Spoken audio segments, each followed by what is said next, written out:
अस्सलाम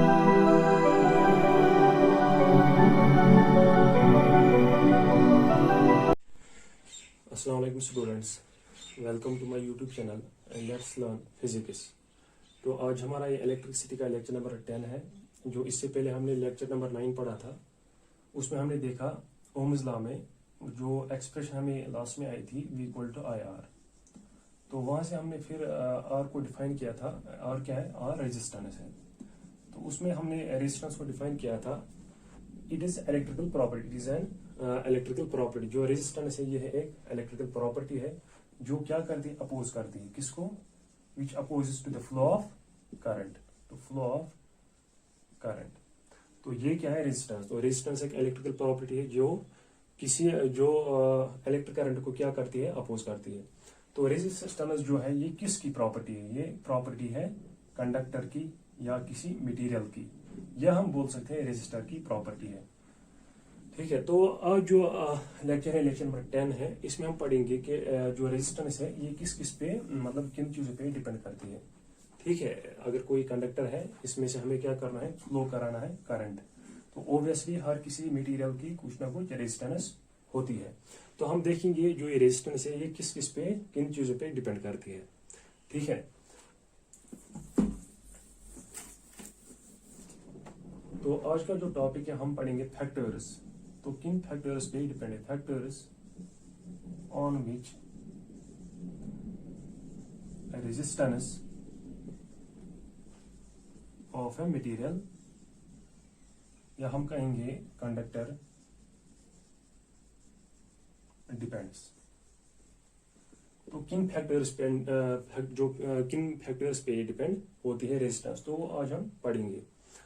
for example, हमारे पास एक कंडक्टर है, हमारे पास एक कंडक्टर है। कंडक्टर है ये है हमारे पास, for example conductor A B हमारे पास एक कंडक्टर। तो मान लीजिए इसकी रेजिस्टेंस है कितनी?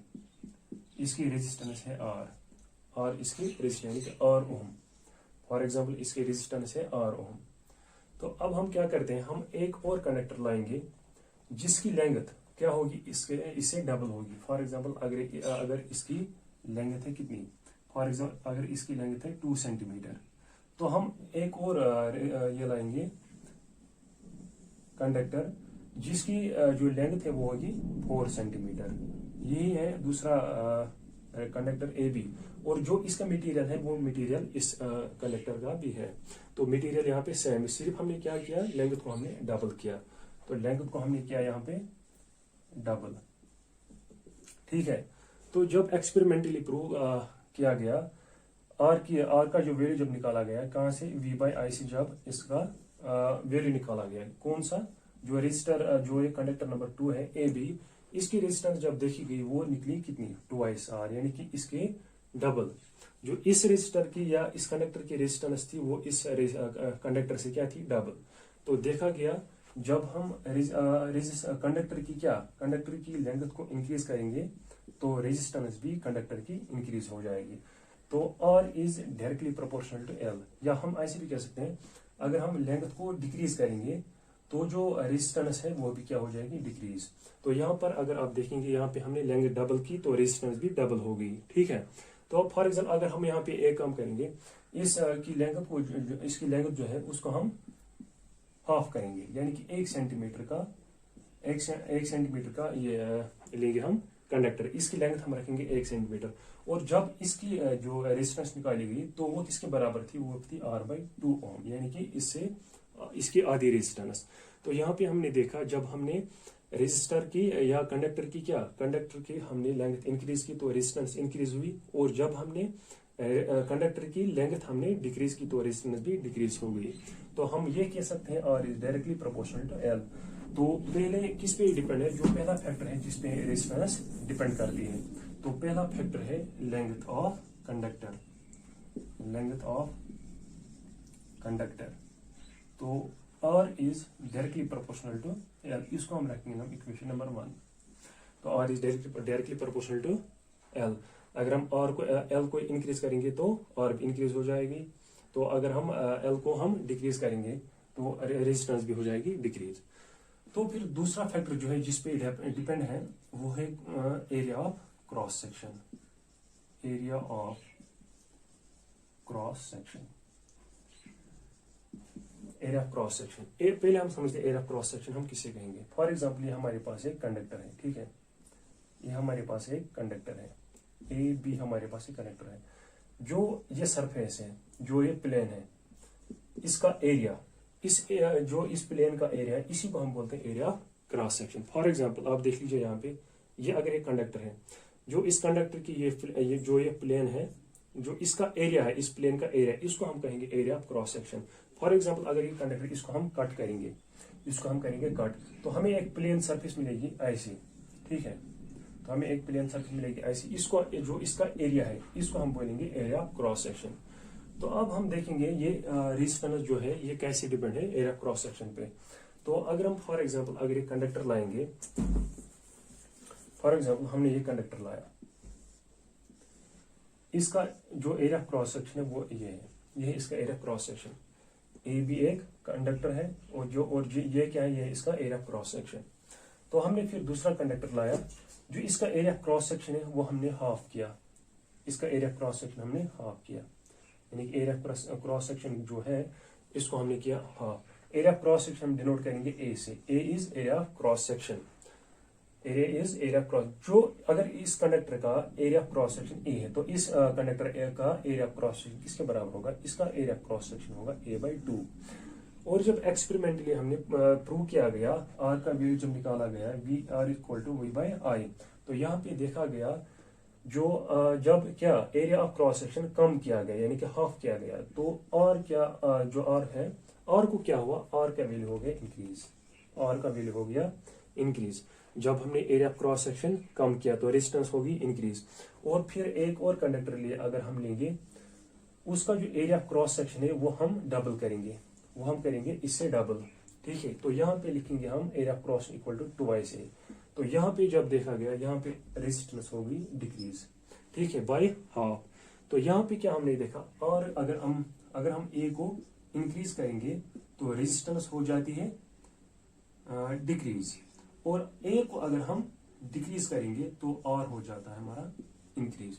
तो यहाँ पे अगर हम देखेंगे, अगर हम एरिया को कम करेंगे, एरिया क्रॉस सेक्शन डिक्रीज करेंगे तो रेजिस्टेंस हो जाती है इंक्रीज, और अगर हम एरिया क्रॉस सेक्शन को इंक्रीज करेंगे तो रेजिस्टेंस हो जाती है डिक्रीज। तो यहाँ पे जो रिलेशन हमें बनेगी वो बनेगी ऐसे, R is inversely proportional to A, R is inversely proportional to A, और ये रखेंगे हम इक्वेशन नंबर 2। तो यहाँ पे क्या है, R is inversely proportional to A, R is inversely proportional to A। तो यहाँ पे क्या होगा, अगर हम A को इंक्रीज करेंगे तो R क्या हो जाएगी, डिक्रीज, और अगर हम A को डिक्रीज करेंगे तो R हो जाएगी इंक्रीज, ठीक है। तो R is inversely proportional to A, area of cross section. तो यहाँ पे अब जो तीसरा फैक्टर है वो है नेचर ऑफ मटेरियल, वो है नेचर ऑफ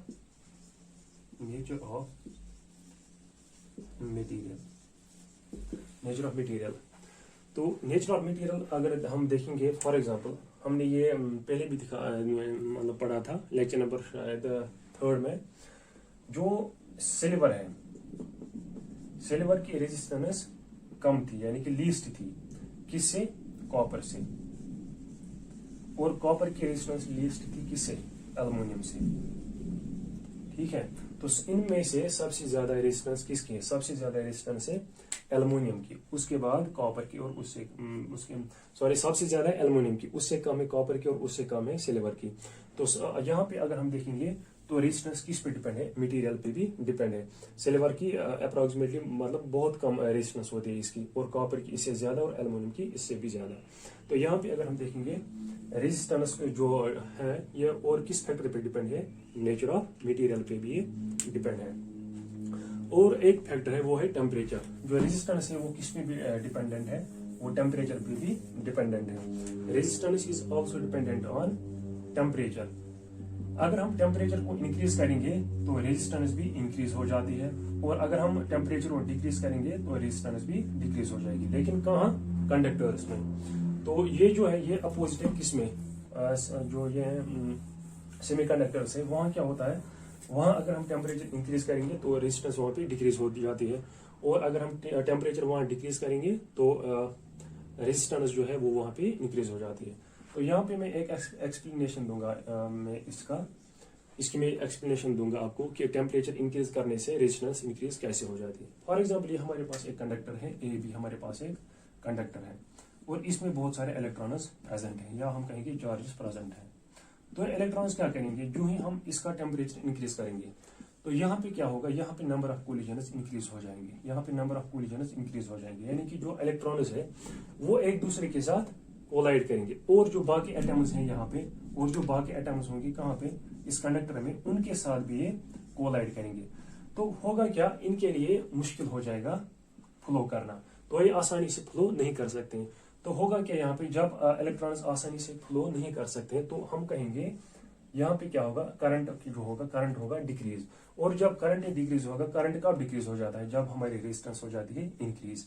तो यहाँ क्या होता है, जब हम टेम्परेचर इंक्रीज करेंगे, अगर हम टेम्परेचर को इंक्रीज करेंगे तो कोलिजन्स क्या हो जाते हैं, इंक्रीज। और अगर कोलिजन्स इंक्रीज हो जाएंगे तो हमारी रेजिस्टेंस हो जाती है इंक्रीज।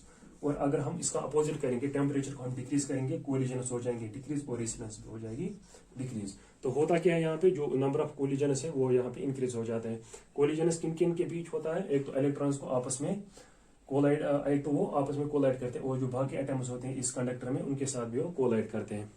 जब भी एक दूसरे के साथ कोलाइड करेंगे, कोलिजन्स होंगे, तो इनको मुश्किल हो जाएगा क्या, फ्लो करना इनके लिए मुश्किल हो जाएगा। तो यहाँ पे जो इनके जो रेजिस्टेंस है वो ओब्वियसली इंक्रीज हो जाएगी। तो यही चार फैक्टर्स है, जिन चार फैक्टर्स पे ये रेजिस्टेंस डिपेंड करती है। पहली है क्या, पहला हमने देखा R is directly proportional to L, और दूसरा फैक्टर हमने देखा R is inversely proportional to area of cross section. और ये डिपेंडेंट है किस पे, नेचर ऑफ मटेरियल पे, और डिपेंड है किस पे, टेम्परेचर पे भी डिपेंडेंट है। फॉर एग्जाम्पल हमने देखा था, इसको रखा था हमने इक्वेशन नंबर 1 और इसको रखा था हमने इक्वेशन नंबर 2। ये हम अब नहीं लेंगे, हम लेंगे यही दो पॉइंट्स, फैक्टर्स, लेंथ और area cross section. For example अगर हम कंबाइन करेंगे इक्वेशन 1 और 2 को, combine equation first and second, तो हमें क्या मिलेगी, हमें मिलेगी एक नई इक्वेशन, और will be directly proportional to L by A, और will be directly proportional L by A। यहाँ पे अगर हम इसको अब स्प्लिट करेंगे, इस इक्वेशन को अगर हम स्प्लिट करेंगे तो यहाँ से दो इक्वेशन आएगी, एक तो R directly proportional to L है और R is inversely proportional to A। तो ये फिर हमें वापस आएंगे ये दो इक्वेशंस। तो यहाँ पे हम कह सकते हैं हमें एक नई इक्वेशन आई, R is directly proportional to L and inversely proportional to A। तो ये बनी हमें इक्वेशन नंबर 3। तो R is directly proportional to L divided by A। तो अब क्या करेंगे हम, जो यहाँ पे कांस्टेंट ऑफ ये प्रोपोर्शनलिटी है, साइन है, प्रोपोर्शनलिटी की साइन है, इसको हम चेंज करेंगे इक्वेलिटी में, इसको हम चेंज करेंगे इक्वेलिटी में। तो इक्वेलिटी में चेंज करने के लिए हमें यहाँ पे लाना होगा एक कांस्टेंट, उस कांस्टेंट को हम बोलते हैं रेजिस्टिविटी। तो ये जो कांस्टेंट है, जो रो, इसको क्या बोलते हैं, इसको बोलते हैं रो, RHO। रोह की नोटेशन ये है, ये है रोह की नोटेशन। तो ये रोह क्या होता है, इसको हम बोलते हैं कांस्टेंट ऑफ प्रोपोर्शनलिटी, और इसको हम बोलते हैं, इस कांस्टेंट ऑफ प्रोपोर्शनलिटी को हम बोलते हैं रेजिस्टिविटी, रेजिस्टिविटी। ठीक है, तो ये हमारी रेजिस्टिविटी। फॉर एग्जांपल अब अगर हम यहाँ पे निकालेंगे रेजिस्टिविटी का वैल्यू, तो रोह विल बी इक्वल टू, ये ए जो है ये मल्टीप्लाई हो जाएगा किसके साथ, आर के साथ। तो ये बनेगा हमें आर ए, तो एल कहाँ जाएगा, एल आएगा डिवाइडेड में, डिनोमिनेटर में आएगा एल। तो हमारा रो जो है वो है किसके बराबर, rho is equal to R A by L. तो ये हमें रेजिस्टिविटी की डेरिवेशन है या एक्सप्रेशन है, resistivity is equal to rho by A.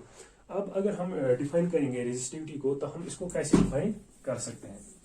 For example अब हमें पता है rho is equal to R A by L. For example हम क्या करेंगे, हम जो लेंथ है, लेंथ को हम रखेंगे 1 के बराबर, 1 सेंटीमीटर। लेंथ को हम रखेंगे बराबर किसके, 1 सेंटीमीटर के बराबर। और एरिया को भी किसके बराबर हम रखेंगे, 1 स्क्वायर सेंटीमीटर के बराबर, क्योंकि ये एरिया है तो यहाँ पे आएगा स्क्वायर। लेंथ क्या है, लेंथ एक ही डायमेंशन में आएगी, तो length will be equal to 1 centimetre और area will be equal to 1 square centimetre. या हम ऐसे भी लिख सकते हैं, हम ऐसा यूनिट्स में ही लेंगे ये 1 equal to length equal to 1 metre and area equal to 1 square metre. ठीक है, तो ये दो हम कहाँ पे सब्स्टिट्यूट करेंगे इस इक्वेशन में, तो हमें आएगा rho will be equal to R into 1 divided by 1, तो rho will be equal to R. तो रो किसके बराबर आई, रो आई जो रेजिस्टिविटी है ये किसके बराबर आई, हमें रेजिस्टेंस के बराबर। तो अब हम कैसे डिफाइन कर सकते हैं रेजिस्टिविटी को, तो हम कह सकते हैं resistivity is actually resistance. Resistivity क्या है, रेजिस्टिविटी इज रेजिस्टेंस। किसके रेजिस्टेंस है, रेजिस्टिविटी क्या है, यह है resistance of a conductor, resistance of a conductor, resistance of conductor जिसका एरिया क्रॉस सेक्शन किसके बराबर है, यूनिटी के बराबर, या 1 स्क्वायर मीटर कहिए आप या यूनिटी कहेंगे। Resistance of a conductor of unit cross sectional area, unit cross sectional area and unit length. For example अगर हमारे पास एक कंडक्टर है तो हम क्या करेंगे, फॉर एग्जांपल हमारे पास एक कंडक्टर है, मैं क्या करूंगा, मुझे अगर इसकी रेजिस्टिविटी चेक करनी होगी तो मैं क्या करूंगा, मैं यहाँ पे जो एरिया क्रॉस सेक्शन है वो किसके बराबर लूंगा, 1 स्क्वायर मीटर के बराबर, और लेंथ जो है वो भी मैं किसके बराबर लूंगा, 1 मीटर के बराबर। तो इसकी जब मैं क्या देखूंगा, इस पोर्शन की मैं जब देखूंगा रेजिस्टेंस, तो वो कहलाएगी, वो रेजिस्टेंस तब कहलाएगी रेजिस्टिविटी। तो फॉर एग्जांपल अगर हम ऐसी क्यूब लेंगे तो इस क्यूब की अगर लेंथ है 1 मीटर और इसका जो एरिया क्रॉस सेक्शन है वो किसके बराबर है, 1 स्क्वायर मीटर, तब हम कहेंगे जो इसकी रेजिस्टेंस है उसको हम तब कहेंगे रेजिस्टिविटी। तो रेजिस्टिविटी क्या है, resistivity is resistance of a conductor of units cross sectional area and unit length. तो अब अगर हम यहाँ पे देखेंगे जो रेजिस्टिविटी है ये डायमेंशंस पे डिपेंड नहीं करती है, तो ये किस पे सिर्फ डिपेंड करती है, ये तो डिपेंड करती है एक तो नेचर ऑफ मटेरियल और टेम्परेचर पे खाली डिपेंड करती है। फॉर एग्जांपल अगर ये एल्युमिनियम का है, ये कंडक्टर किसका बना हुआ है, इसमें जो मटेरियल है वो एल्युमिनियम का है। फॉर एग्जांपल इस की लेंथ है, इस कंडक्टर की लेंथ है फॉर एग्जांपल 10 मीटर, लेकिन जब मैं इसकी रेजिस्टिविटी देखूंगा तब मैं लेंथ कितनी लूंगा, 1 मीटर। फॉर एग्जांपल अब अगर मैं दूसरा कंडक्टर लूंगा लेकिन उसकी लेंथ कितनी है, 5 मीटर टोटल। अब अगर मैं यहाँ पे इसकी रेजिस्टिविटी देखूंगा तो यहाँ पे भी मतलब जो डायमेंशन है वो यहाँ पे भी मैं यूनिटी ही लूंगा, यानी कि 1 मीटर लेंथ और 1 square metre cross sectional area. तो यहाँ पे भी डायमेंशंस में सेम लूंगा और यहाँ पे भी डायमेंशंस में सेम लूंगा। तो अगर हम देखेंगे यहाँ पे जो रेजिस्टिविटी निकलेगी वही रेजिस्टिविटी यहाँ पे भी निकलेगी, क्योंकि मटेरियल यहाँ पे चेंज है। अब अगर मैं ये मटेरियल कॉपर का लूंगा और ये एल्युमिनियम का, तो जब इसकी रेजिस्टिविटी में निकालूंगा और इसकी रेजिस्टिविटी निकालूंगा तो इसकी रेजिस्टिविटी होगी डिफरेंट देन दिस। ठीक है, तो जो रेजिस्टिविटी है, और अगर मैं टेम्परेचर चेंज करूंगा, फॉर एग्जांपल ये भी एक ही मटेरियल का है और ये भी उसी मटेरियल का है, ये भी एल्युमिनियम का है और ये भी एल्युमिनियम का है, तो यहाँ पे मैं टेम्परेचर अगर डिफरेंट रखूंगा तो जब मैं इसकी रेजिस्टिविटी मेजर करूंगा, अगर मैं for example 20 degree centigrade temperature रखूंगा तो और इसकी रेजिस्टिविटी में रिकॉर्ड करूंगा या मेजर करूंगा, और फिर इसकी जो यहाँ पे रेजिस्टिविटी में चेक करूंगा, मेजर करूंगा, यहाँ पे मैं टेम्परेचर रखूंगा फॉर एग्जांपल 50 डिग्री, तो यहाँ पे जो रेजिस्टिविटी मुझे मिलेगी वो डिफरेंट होगी किससे, इस रेजिस्टिविटी से। तो जो रेजिस्टिविटी ये सिर्फ डिपेंड करती है किस पे, temperature and nature of material. और जो रेजिस्टेंस है वो किस पे डिपेंड करती है, एक तो डायमेंशंस पे, डायमेंशंस क्या हुए, डायमेंशंस हुए लेंथ और एरिया क्रॉस सेक्शनल, इनको हम बोलेंगे डायमेंशंस। और इसके अलावा ये डिपेंडेंट है किस पे, नेचर ऑफ मटेरियल और टेम्परेचर पे। तो रेजिस्टेंस किस पे डिपेंड है, एक तो dimensions of conductor and nature of material and temperature of और टेम्परेचर पे। लेकिन जो रेजिस्टिविटी है वो सिर्फ किन पे डिपेंड है, इन दोनों पे, नेचर ऑफ मटेरियल और टेम्परेचर पे डिपेंडेंट है। तो अब हम देखेंगे यूनिट ऑफ रेजिस्टिविटी। तो हमने अभी देखा rho equal to R L by A. तो अब अगर हम इसका यूनिट निकालेंगे तो इसका यूनिट किसके बराबर आएंगे, फॉर एग्जांपल रेजिस्टेंस का ऐसा यूनिट है ओम, रेजिस्टेंस का ऐसा यूनिट है ओम, और लेंथ का ऐसा यूनिट है मीटर। इसी तरह जो एरिया है, एरिया का ऐसा यूनिट क्या होगा, मीटर स्क्वायर। ठीक है, एरिया का ऐसा यूनिट आएगा मीटर स्क्वायर। ठीक है, क्योंकि एरिया किसके बराबर होता है, लेंथ इंटू ब्रेडथ। एक तो लेंथ का मीटर आएगा और ब्रेडथ का मीटर आएगा, m इंटू एम आएगा m स्क्वायर, तो इसीलिए लिखा हमने यहाँ पे मीटर स्क्वायर। मीटर और मीटर हो जाएगा कैंसिल, तो यहाँ पे आएगा ऊपर ओम और डिनोमिनेटर में आएगा मीटर। तो इसका जो रेजिस्टिविटी का जो एसआई यूनिट है वो किसके बराबर होगा, ओम मीटर के बराबर। यानी कि रेजिस्टिविटी का जो एसआई यूनिट है वो होगा ओम मीटर इनवर्स। ठीक है, ओम बाय मीटर और ओम पर मीटर। ओम या हम ऐसे भी लिख सकते हैं ओम पर मीटर, ऐसे भी हम लिख सकते हैं। तो ये एसआई यूनिट ऑफ रेजिस्टिविटी। और जो रेजिस्टिविटी है इसका दूसरा नाम जो है इसको हम बोल सकते हैं स्पेसिफिक रेजिस्टेंस। Specific resistance. ठीक है, तो होप आपको ये समझ आया होगा कि किन किन फैक्टर्स पे जो है रेजिस्टेंस डिपेंड करती है और रेजिस्टिविटी की डेफिनेशन क्या है और रेजिस्टेंस और रेजिस्टिविटी किन किन चीज पे डिपेंडेंट है। ठीक है, तो यहाँ पे हमने देखा जो रेजिस्टिविटी है इसका ऐसा यूनिट है ओम पर मीटर। होप आपको समझ आया होगा। तो आज के लिए इतना ही। तो इंशाल्लाह नेक्स्ट लेक्चर में हम कुछ न्यूमेरिकल प्रॉब्लम्स करेंगे। Thank you very much.